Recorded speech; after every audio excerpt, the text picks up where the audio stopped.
mighty crowd. Right, they made the room sound full, yeah? Welcome to Days of the Dead Atlanta. Thank you so much. Okay, I want to open this up. I would love to know about you personally. I want to know about your acting journey and how you got involved in this craft. Oh my. Go back. Well, I was born in Bristol, England, and my parents decided that they tried to build a house after the war, and it was just impossible. So they were given an opportunity to either go to Australia, but my dad didn't want to raise sheep, and or come to America, but via Canada. You needed a sponsor in those days to be able to come over. So we went to Canada. We were in Toronto for 2 years, and then we had this fabulous Pontiac car with the Indian head on the front, and it was just massive. And we drove cross country, and we ended up in El Segundo. So my mother didn't know anybody, and she wondered how she was going to meet people. So the landlady said, well, you should talk to Mrs. Robinson down the hall, because her daughter is in modeling and commercials and things like that. I don't know where my mother came up with the spunk to do it, but she went down and talked to Mrs. Robinson, and we ended up with this agent, Lola Moore, who you would go on cattle calls. It didn't matter. My sister and I both went on an interview for Somebody Up There Likes Me, which was with Pierre Angeli and Paul Newman. It was a boxing movie, and my sister was 3.5, and she got the part. I mean, I was 3.5 years older than she was. Why was I on that interview? It'd been a little weird in the crib. It was just like one of those weird things. I had thousands of freckles and long blonde hair, and looked totally all-American. I did peanut butter crisp. I was the Kellogg's girl. I did dancing with, sugar smacks and waking up with the little cock-a-doodle-doo guys and the snap, crackle, and pop. Rice Krispies, cornflakes. I mean, I did them all. And then I got a part in a Zangri theater when I was like 7, maybe 8. And it was with Barbara Stanwyck, played my mother, which was pretty cool. And she has to get shot on the street. It was a big Western that they did. And of course they poured Hershey's syrup all over, which, because it was black and white. That's what they used for blood, was Hershey's syrup.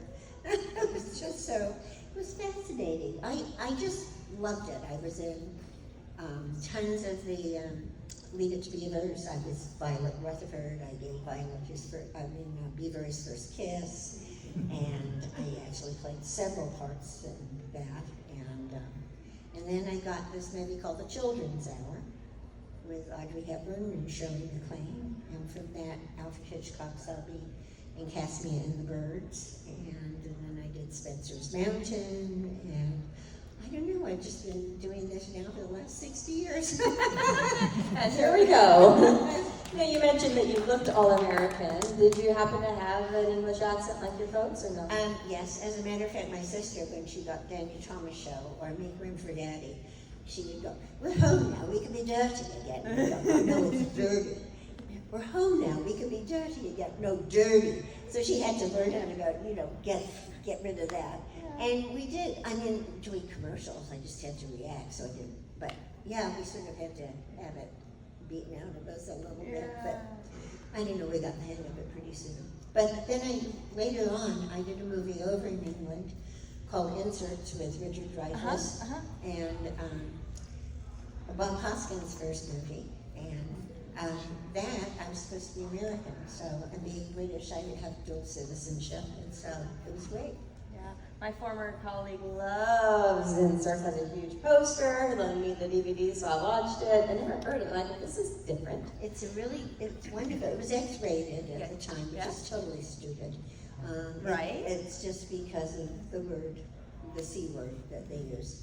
And so that's why it got X-rated, I guess. Now it's NC-17. But we got to go to the Paris Film Festival. I mean, it was really, they treated us pretty fantastic when it came out because we shot it on a shoestring. And we went all over. It was great. We won silver in Berlin, I think it was. So, pretty cool. Wow. For a simple little movie, which was supposed to be an American house, and we just built it. All the people were contributed in props and everything. It was a wonderful movie if none of you have seen it before. So, I mean, your kids might not want to see it, but you're old enough. Right. Well, you and your work have been a part of my life since I was just a little baby, right? And we talked about it a little bit last night, so I'm going to nerd out a little bit. Everyone's here for Alien. I'm going in a different direction. I'm going to get weird. I want to know about Baywatch. Yes, I was in the pilot of Baywatch. My husband directed the pilot, Richard Compton. So he directed the pilot of Baywatch, and there was a part that needed to be, of course, the mother of Nation of Me. I said, well, what about me? I'd like to go to Hawaii, because the whole thing was shot in Hawaii. It was really cool. So, yeah, it was, apparently, my husband had a hard time because they were going off book and shooting things like, they were rug salesmen, the producers, and they had a lifeguard guy, and they were the ones who started doing Baywatch. And all of a sudden, the lifeguard is shooting a film of Parker Stevenson, and he got caught up in the pier, and he ended up with barnacle burns all over the back of him.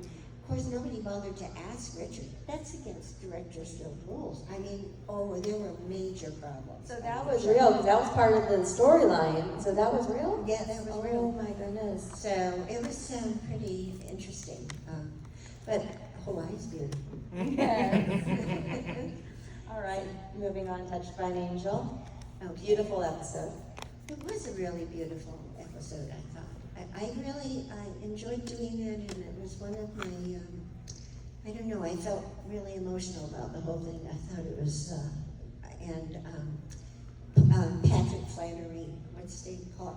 Sean Patrick Flannery plays my son, and he's executed in the piece. And we've been estranged, but I get to go to the execution. They were going to dine her, and I don't know, it was very emotional. It felt really real, and it was a good episode. Yes, it was.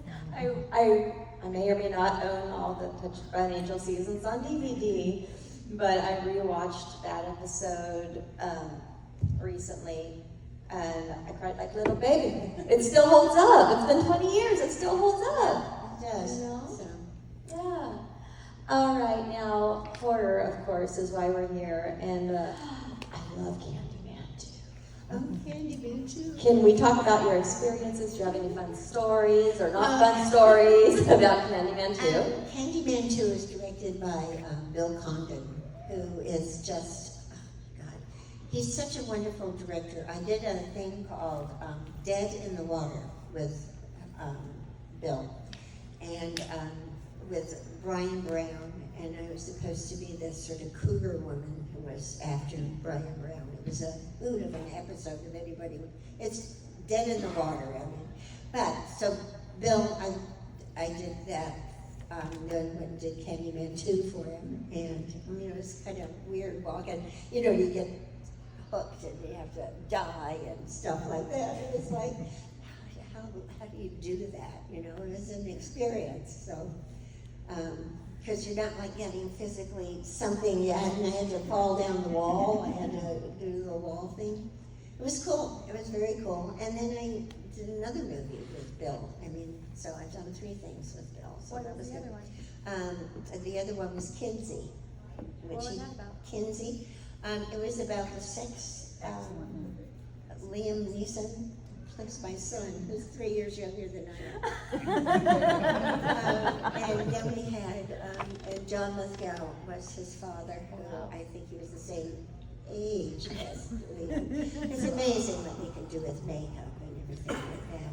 And he was a sex therapist. He's the one who came out with the whole book on sex therapy and experimenting with masturbation and things like that. So, pretty interesting. I'll tell you a weird story with that one.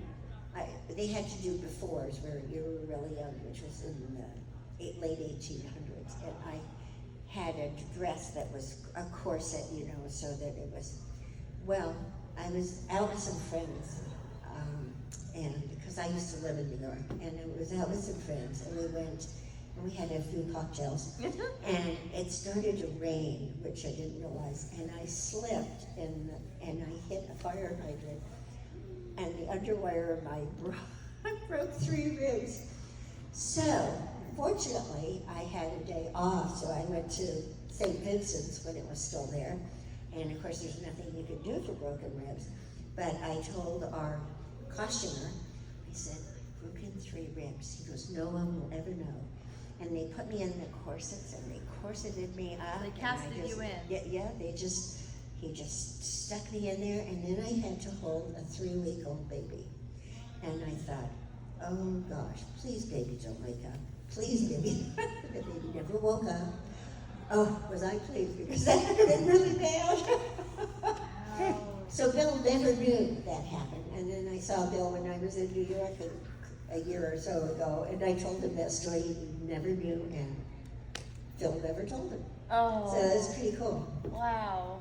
And you kept your job. I kept my job. And Will and Grace. Will and Grace, that was really fun. I actually was replacing somebody for that, and they had called and they sent me over tape. And when we shot, we had rehearsal on the Monday, which the rehearsal was just a read-through of the script from 12 o'clock till maybe 1 o'clock. And everybody went home, and then they took my measurements and everything.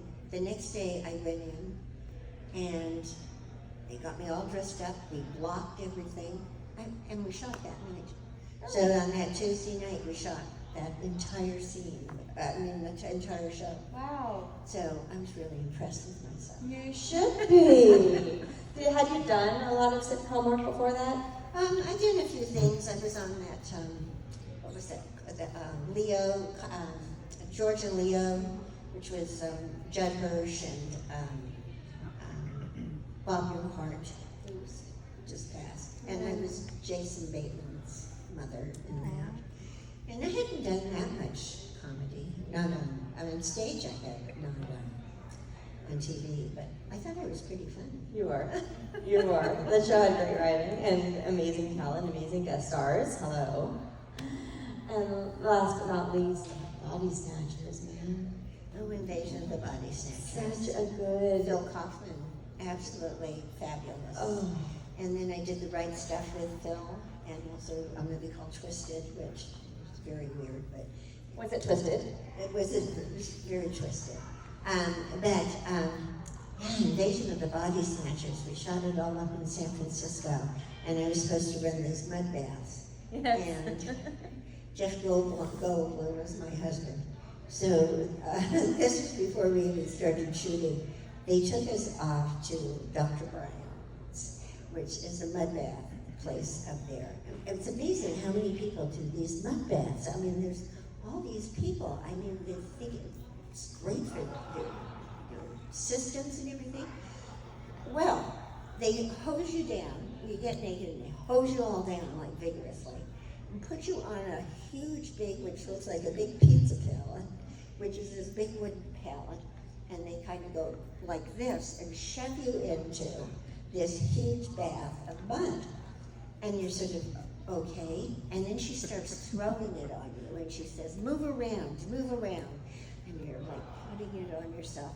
Well, I don't know what was in there, but after all the weight is on you, you start farting.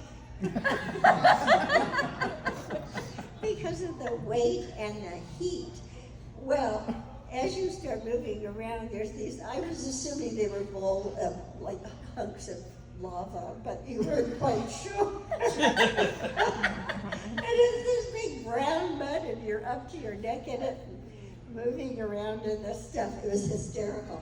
Then you get out of the thing, and then they spray you down with another hose, and then wrap you like a mummy in a thing. Well, when I came out, I mean, you're glowing. You're absolutely glowing. I come out, and Jeff Goldblum comes out of the inside, and the first thing he says is, "I don't know how sanitary that was." Exactly what he was talking about.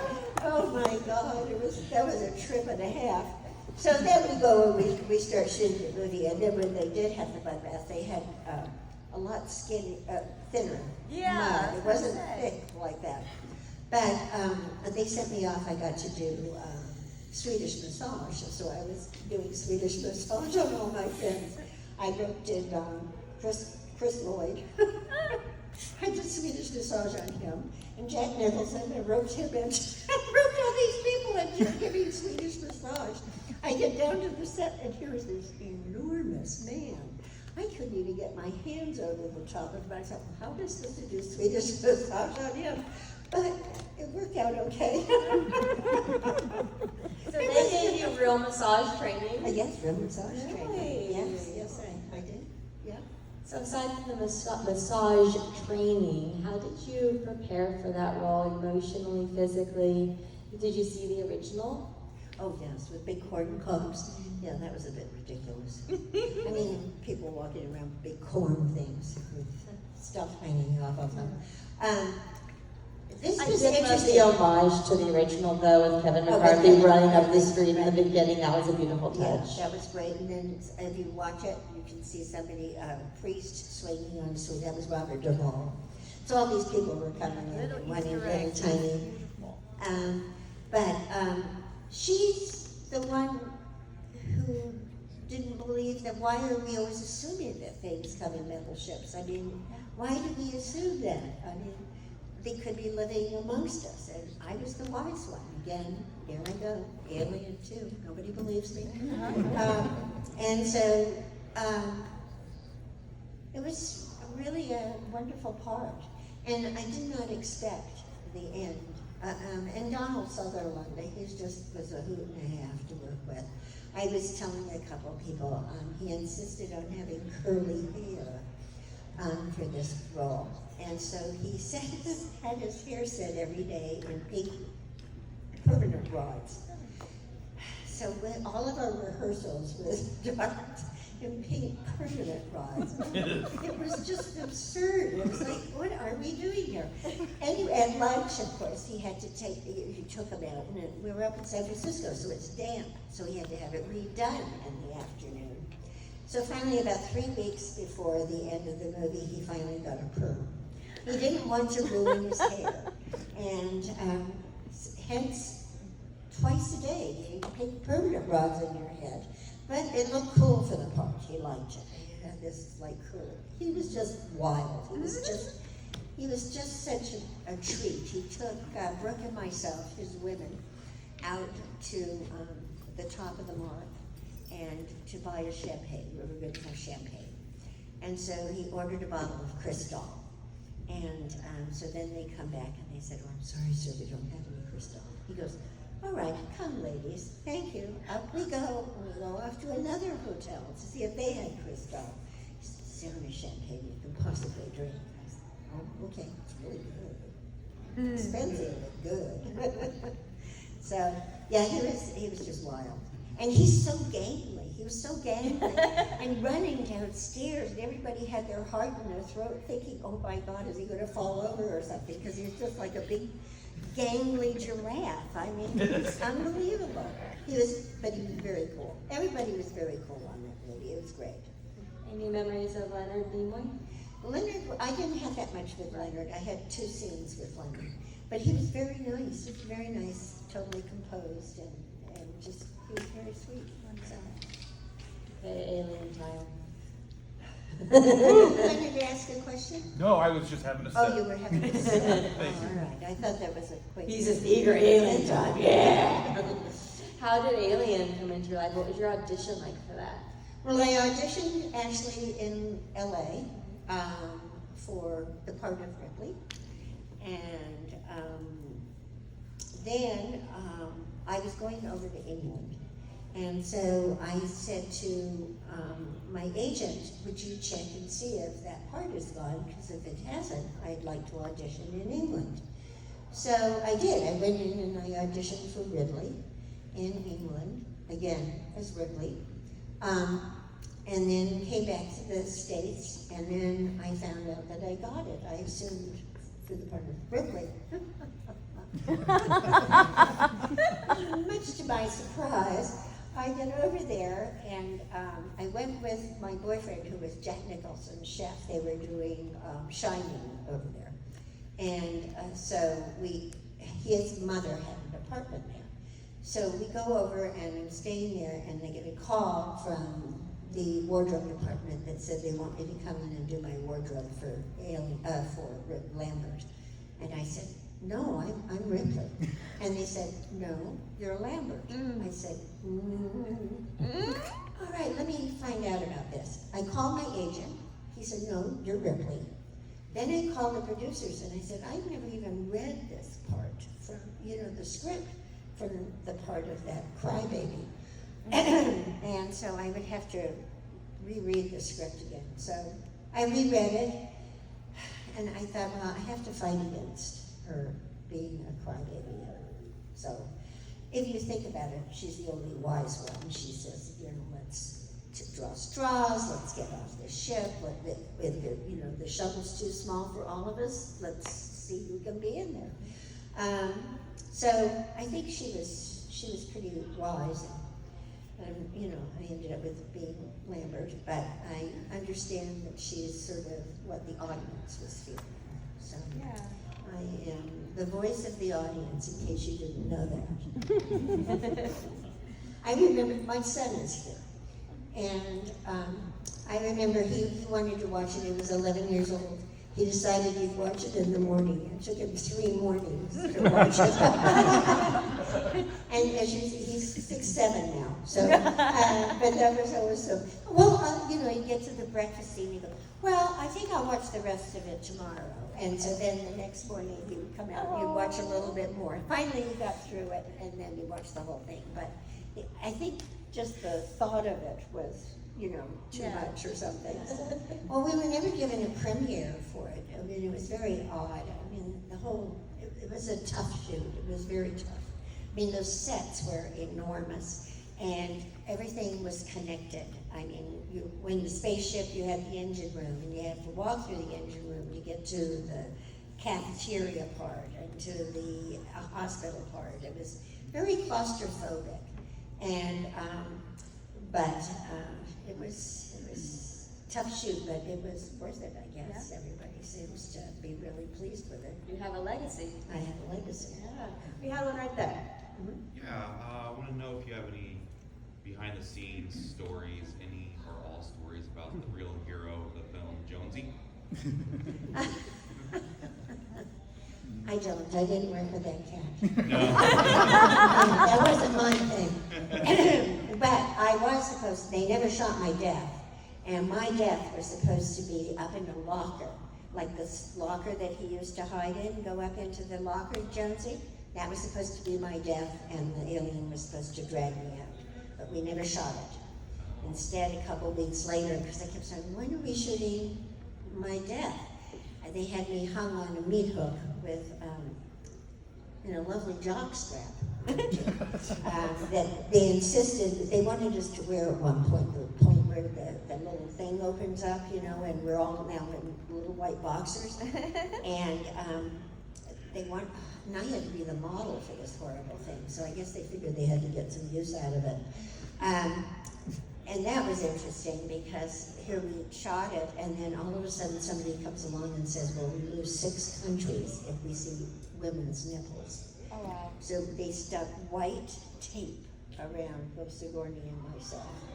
And so that we lost India, we lost all these major things if they saw nipples on the woman. Wow. Is that insane? That is just totally nuts. Well, try to get that damn tape off. You've been there for several hours in a hot, sweaty thing. That was not pleasant. Did you just rip it off like Oh, a band-aid, I- or was it a slow process? You had to rip.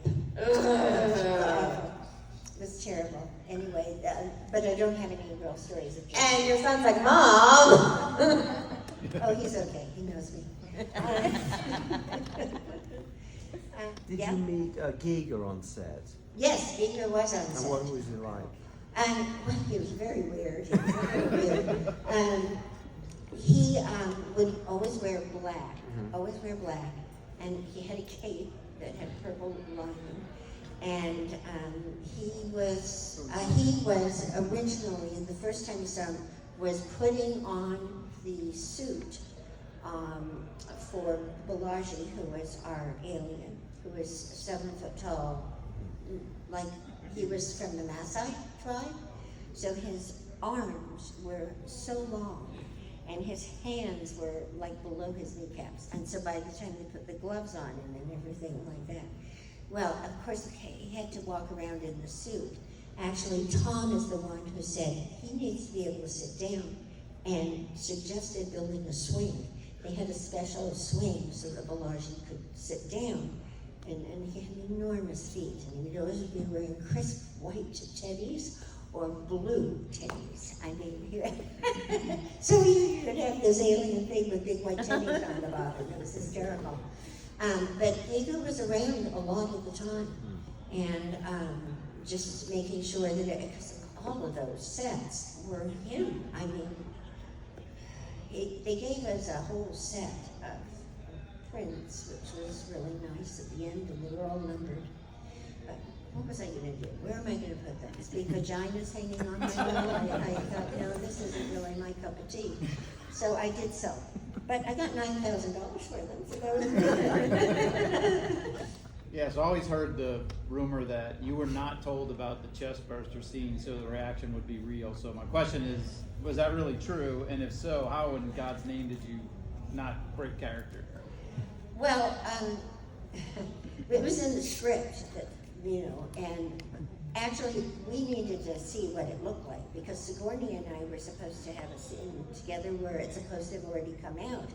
So they took us down to the puppet shop and showed us the little puppet guy. Of course, he wasn't in the same color or anything, and they were so excited. Oh, it's going to breathe.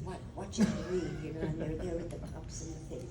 And it's going to have teeth, and those teeth are going to, oh, well, that's exciting. But at least we knew what we were talking about. So then when we were left up in the dressing room for hours, 4 or 5 hours, we broke for lunch, and then we had to go back up in the dressing room.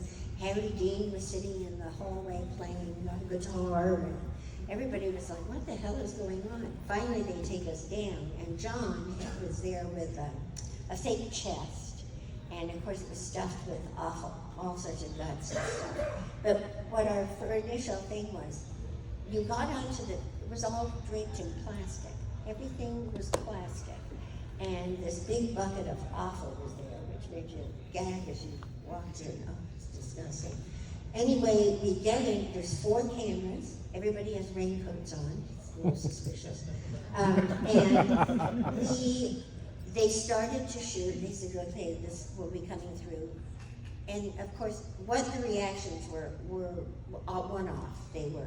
But what happened was they started to shoot, and then Ridley shouts, cut, and he comes in and he has them cut a little bit more on the t-shirt where the thing is supposed to come through. I mean, you've got a guy on a skateboard and stuff underneath the table. It's just, anyway, you don't see any of that. All you see is, well, I became so fascinated because it would plump out. I aimed right into a blood jet, and it hit me square in the face. Hence, oh my God. And then I backed up. It looked like a Max Sennett movie. It was like da da da, and then I disappeared because my knees hit the banquette. I flipped over the back of the banquette. I had 2 cowboy boots sticking up, and I thought, oh my God, they're still shooting. I rolled over and ran back in. But we got to go see the Russians on that. And apparently it has now been on it. Some, when they do the outtakes and stuff, it's on the newest version of that Alien release. It was so ridiculous. Bum, bum, bum. And then I disappeared. It was, so, I mean, yes, I mean, you sort of knew, but you were in the scene, and that was not planned at all. Mm-hmm. Oh, and did anybody notice that when I do die, then it's not me? Did anybody notice that? No. It's Harry Dean Stanton's legs, and he was wearing the blue suit and sneakers, and they washed out his blue pants, but he's still wearing sneakers, and that was him with the tail that went underneath. Wasn't me. Really? I was really pissed off. Yeah. And I saw that, because they said, how did that feel? I said, I don't know, ask Harry Dean. I was just beside myself.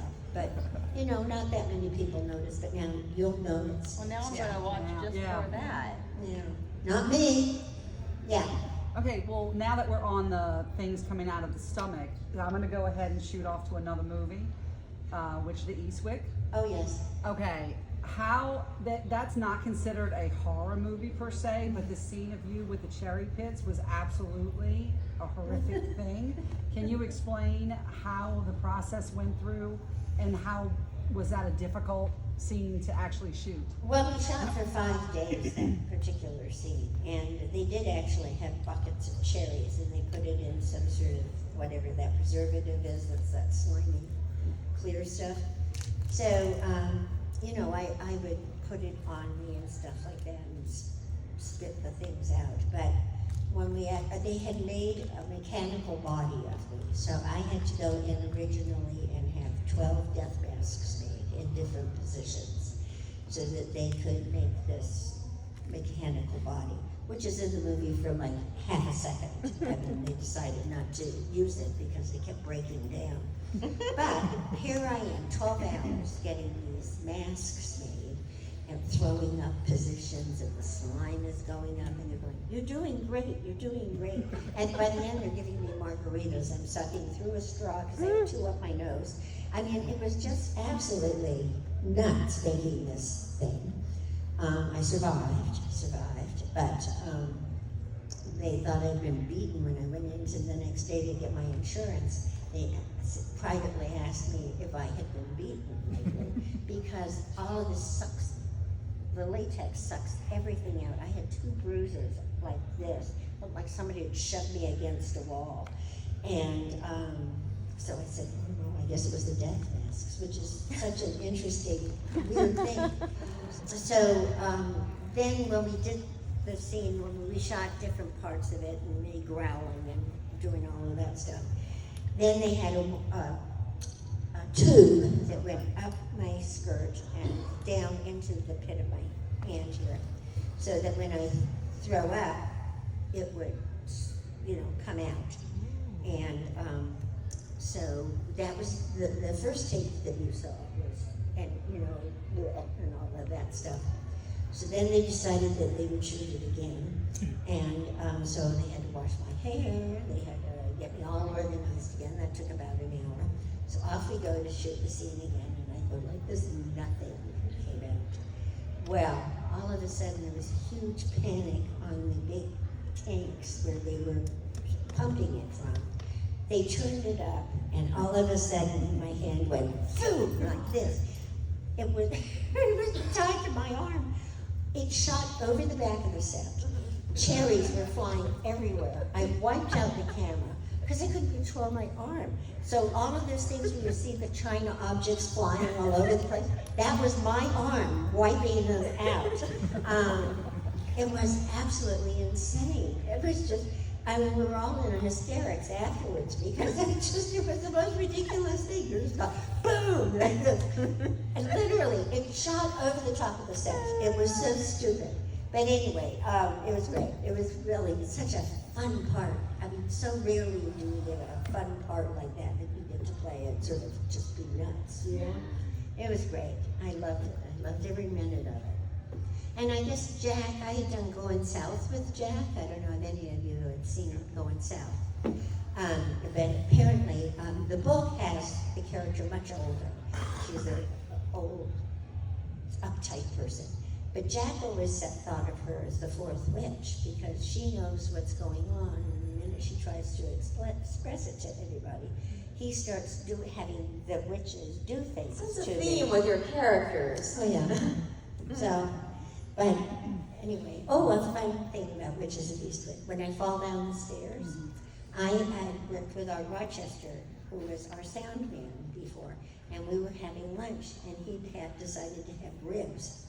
And so then he says to me, you know, it'd be fun if we put the rib on your leg, and then we, you know, you could pretend that something's happened when you do the fall. So we ended up doing the scene, and the camera's up above, and then Cher and Susan, they're all up on here, and then this camera comes down, and it goes down, and then they shoot the thing. And George goes, I don't know, it just doesn't look real enough.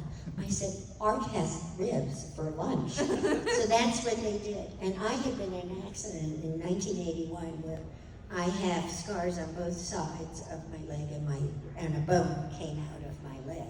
So I said, well, I know where to place it. So they placed it right there, and they put Art's lunch on my leg.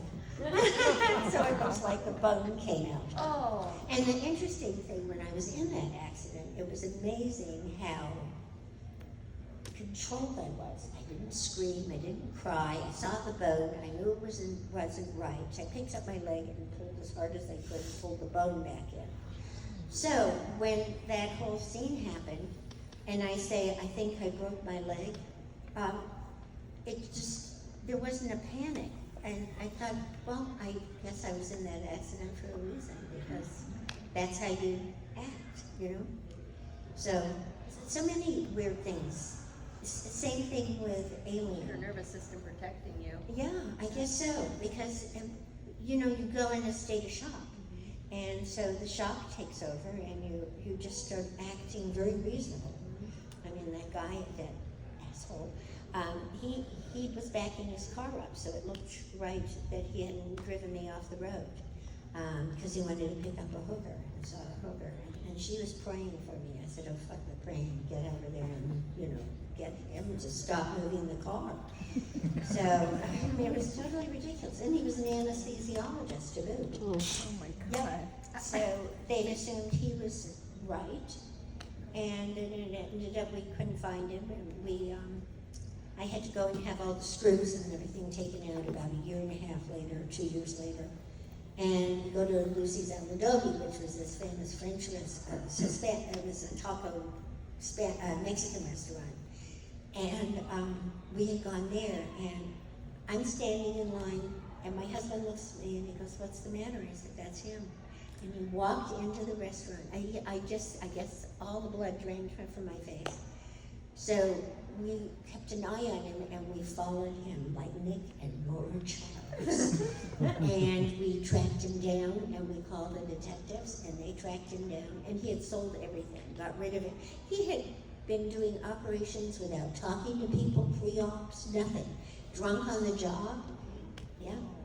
Really, and I wasn't allowed to bring any of that up in arbitration because it took so long to get. And I lost 2 jobs. I was doing a movie for HBO and a play, and so I lost both of those jobs while this asshole just disappeared. So anyway, but all things work out for a reason, and I got Witches of Eastwick, and A great see, story. that was my reaction, which I wouldn't have known if you never know how you're going to react and things. So I saw a hand over here somewhere. Was it you? Yeah.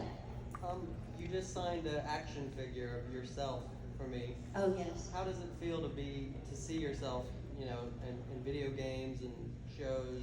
Well, I'd like to get paid for it, but I don't. We shot that movie in 1978? Nobody thought.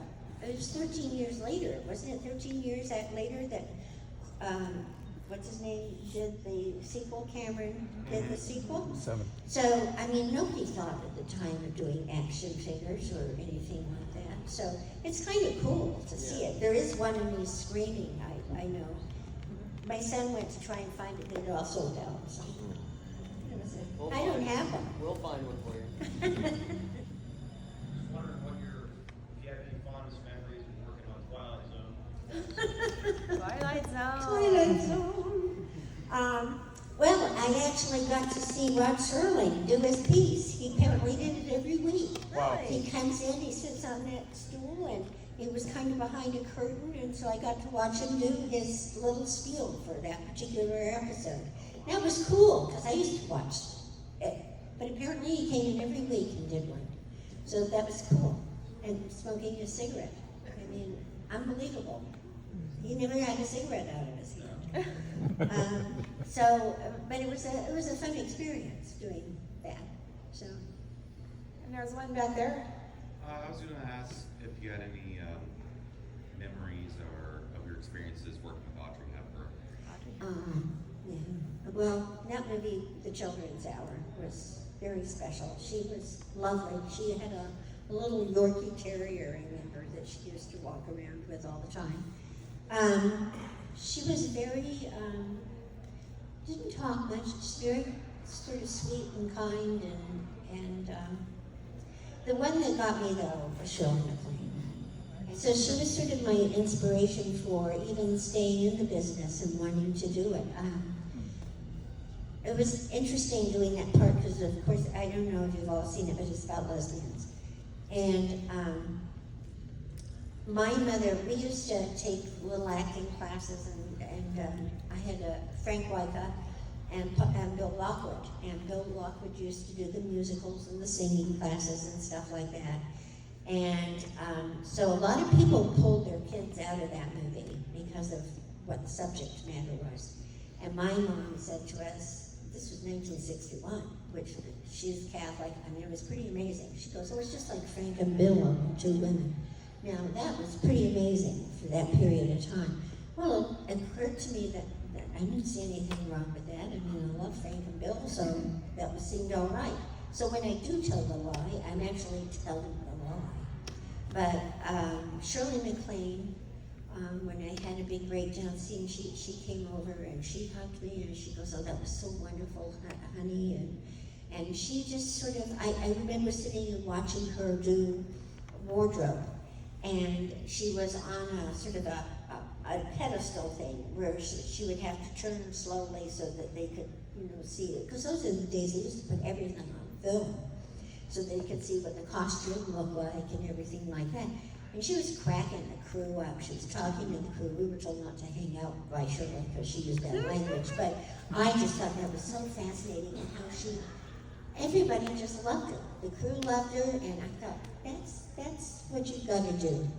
So years later, I am doing a play in Hollywood, on Hollywood Boulevard, and they had the Christmas parade. And I had a dream about Shirley MacLaine. It was so weird. On the end of a big swimming pool in Las Vegas for some reason. And I remember walking down there, and I said to her, you are the reason I'm doing what I'm doing. So here I'm doing this play. She's doing a one-woman show down on Wilshire Boulevard, and it was Christmas parade, so they had to shut Hollywood and Vine down. So I thought, I'm going to go see her show. So after the show, which she was sensational, after the show, I went back and I said, I'd really like to see Shirley MacLaine. I was in a movie with her years ago. And they said, well, you're not on the list. I said, well, could you ask her? So they went back, and Shirley's standing there, and she looked at me and she says, I have followed your career. I mean, oh my God, it was like it was just something really special. So, yeah, she was cool. So it was really Shirley. And Did you say what you dreamt you would say? oh, I did. Well, no, I dreamt. I told her about the dream. I thought, this is really weird because she has all that book about dreams and everything. Yeah. I thought, this is really appropriate. Anyway, but Audrey Hepburn was very sweet. I mean, I didn't have that much interaction with her, but except for this couple of scenes that we had together. So, and that little Yorkie. Anyone else out there? Right there. So, I know that in the movie Alien, you and Sigourney's characters had a bit of an animosity towards each other because she didn't want to let you onto the ship because Kane was infected, and you wanted to be let onto the ship. And I know there's a deleted scene like when you slap her. Mm-hmm. And I also know that how you had mentioned that you were up for the role of Ripley, but she got it instead. Was there any real life animosity between the two of you? No, we shared a dressing room, actually. No, but what was interesting about that scene, which was cut out, and it wasn't in the original, but it was in the director's cut. Every time I went to slap her, she would duck. So I would go like this, and then she'd duck. And Ridley comes over, this was like 3 or 4 times, and it just, he said, would you just can get her this time? Yeah. So I said, okay. So I went like that, and she ducked, and I backhanded. She went right into it, and oh my God, instant tears, and oh, she was pissed. But we got through the scene, and so it worked. I mean, it worked. I was pissed off at her for not letting us on. Do you still stay in contact, or? No, every once in a while. She came to see a play I did in New York, but just. Well, actually, we didn't get along so well.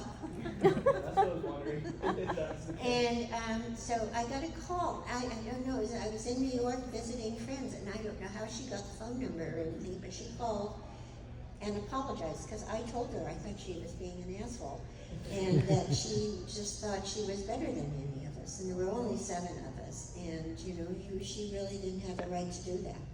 And she called and apologized, and she said, you were absolutely right. We ended up having to do several tours. We went to Chicago and different places, and so, I mean, all things, I guess, are for a reason, So, yeah, it was, well, because she was brought in, nobody knew who she was. She'd never done anything before, and she was just sort of very Yaley, and, but everything worked out for the best. So. Being that you wanted the Ripley position first, was there a particular Ripley scene that you really were dying to do that you wanted to do?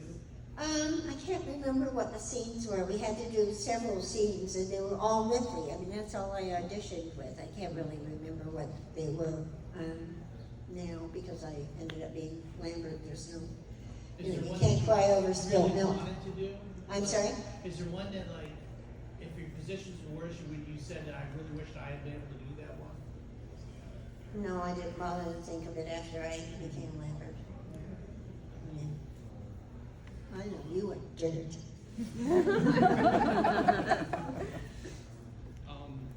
How did you become involved with The Invasion with Nicole Kidman and Daniel Craig? Actually, Oliver Hirschbiegel, who was the director, he requested meeting me, and so I went down and I met him, and we just talked, and I didn't have to read any scenes or anything, but I mean, in a weird sort of way, she could have easily have been Nancy and darkened her hair and just sort of melted into humanity, and then all of a sudden there's her husband, going off the deep end. So, but it was Oliver who requested, and it was so funny because Daniel Craig is darling, and he had gone off. He'd just become. He was off auditioning for Bond. I don't know how many times he had to do that. And he came back, and he found out when we were shooting that he was going to be James Bond. So that was kind of cool. He likes martinis. He and I had a couple of martinis together. So he's just a sweetie. And it turned out he lived very close to where I am. He says, well, maybe I'll run into you at Trader Joe's. But then, the movie has 2 directors. I mean, it was Oliver, and then I don't know what happened, but they ended up getting somebody who had done The Matrix, the original Matrix, I think it was The Matrix. And he came in, an Australian director.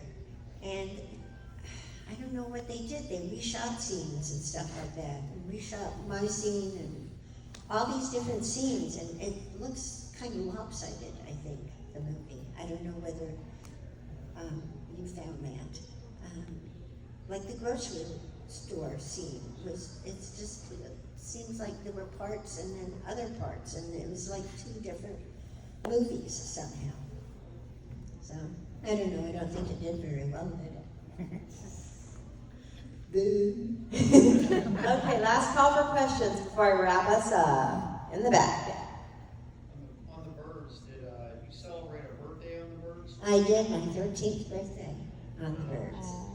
And it was right after we'd shot the scene where all the little finches come down, the 1,500 of those little birds coming down the chutes. And we were all in a big plastic bubble with an oxygen tank, you know, and then the birds were in a shaft in the chimney. And they were all sent down, and then they were just flying everywhere, and then we'd be all scooped up and we'd shoot it again. Well, it was that day, of course, I was very emotional.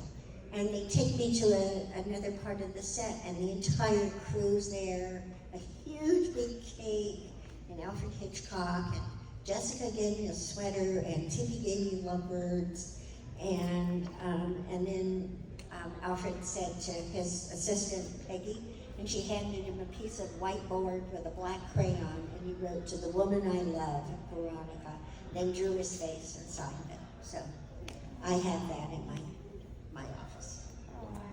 It was very cool. I loved him. I thought he was terrific. He couldn't have been funnier. He was nice and totally unintimidating. I could ask him questions about how things were done. And he just would stand there and he'd explain it, like walking out of at the end of the movie when we're all walking out of the door.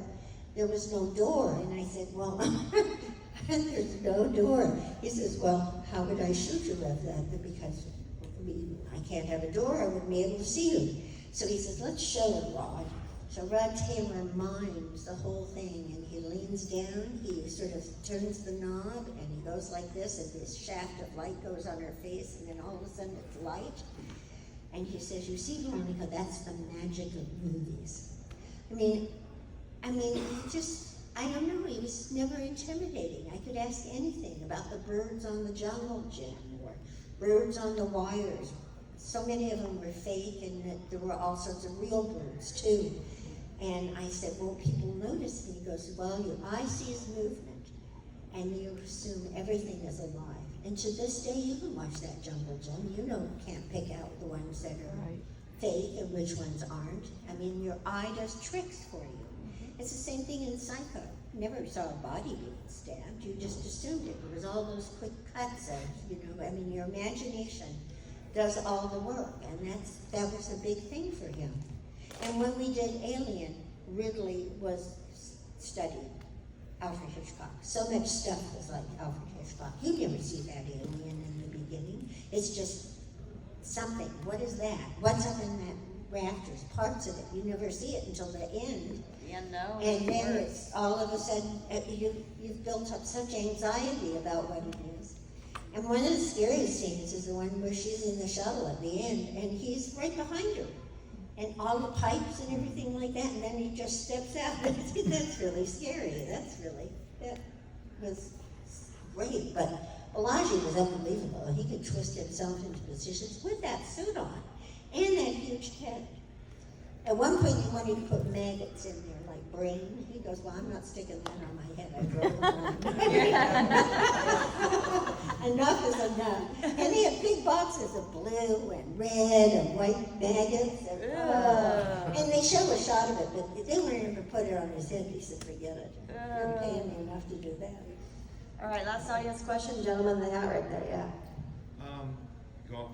Kind of in addition to Alfred Hitchcock, throughout your career, you kind of worked with some of the best directors ever: George Miller, Ridley Scott, Alfred Hitchcock.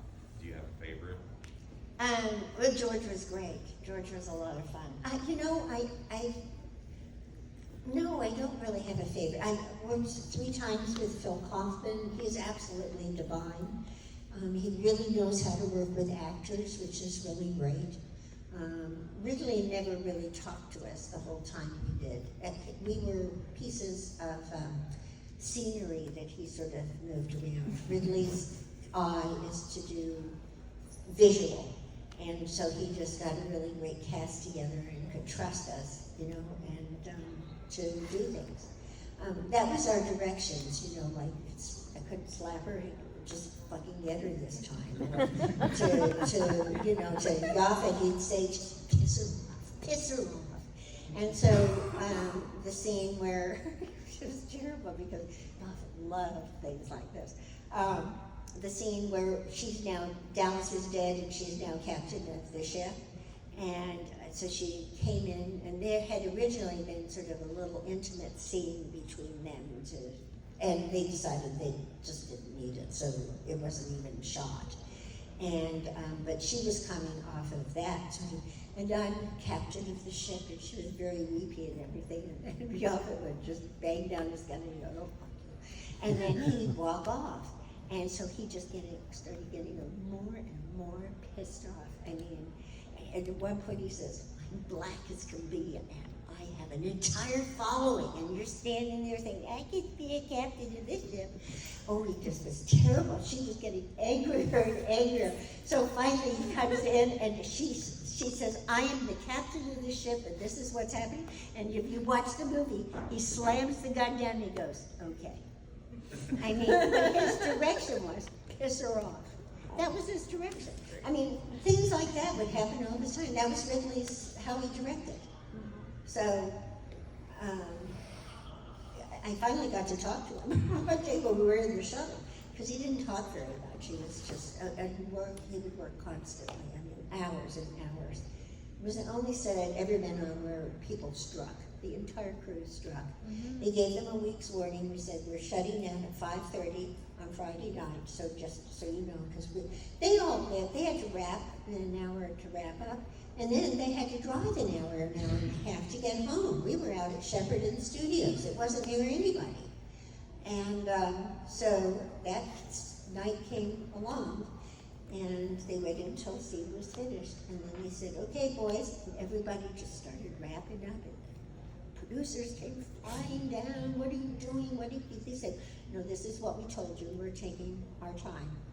And I mean, they said, "Well, Ridley's willing to work." They just looked at him and said, "Ridley's always willing to work." So, no. That was an interesting movie to work on. But I did The Right Stuff. Did anybody see The Right Stuff? And that was Phil Kaufman. And oh God, what a wonderful movie that was. And what great people. And just, I mean, we had so much fun on that movie. I don't know, I can't pick favorites because each guy has a different, or woman. I worked with a wonderful woman director when we did The Good Doctor. And she's terrific. And she had me come and do The Rookie for her. And each person sort of brings their own thing to it. Yeah, so haven't worked it with any real nasty people. Well, that's good. So that's good. So one last question to wrap us up before we let you go, and that is mine. Oh. If you, Veronica, could give your character, Amber, one piece of advice, what would it be? Well, I don't know. I think she was pretty in control of herself. I mean, she seemed weepy to me. But I don't know that she was really that weepy because she was frustrated. She was just trying to get people to listen to her, you know. Instead, we all kicked the bucket. Nobody listen. Anyway. All right, guys, thank you. Give it up.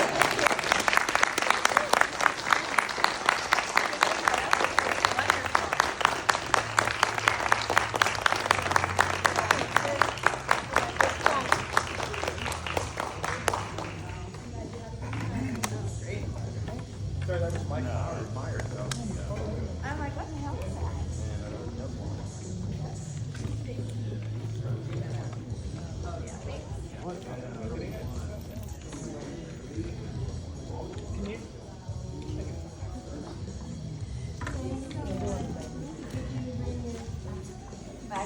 I got it in my back. I'm gonna get to your table when you get it. Okay, very good. This water? Yes, and it's new, so if you want it, it's all yours. They don't pick anyone. Well, we got